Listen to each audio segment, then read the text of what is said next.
The MLB offseason, and the free agency of one Shohei Ohtani, has officially begun. Ohtani is about to embark on one of the most fascinating free agencies not just in baseball history, but sports history. I honestly believed he was in line for a contract above $600 million before the torn UCL he suffered in August, which will prevent him from pitching next season.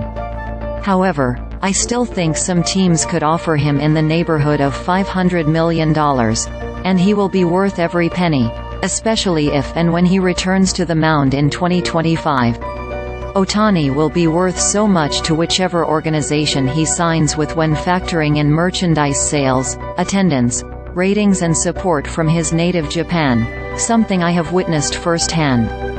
It's a good time to revisit my top potential landing spots now that the baseball season is officially over, but honestly, not much has changed, including my front runner. So, in order, here are the top 3 destinations I am predicting for Ohtani. Also see 1.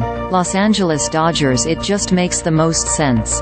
In this scenario, Ohtani stays in Southern California, where he is extremely comfortable.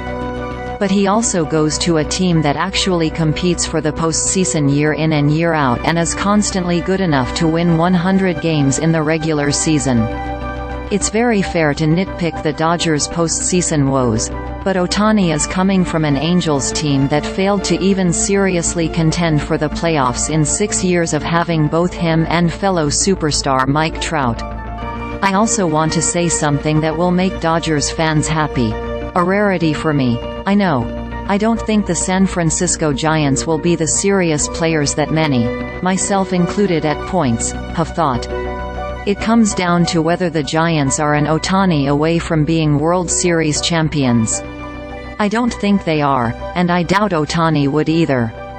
The Giants have been speculated about a ton as a potential Ohtani destination, and they have the money to pull this off.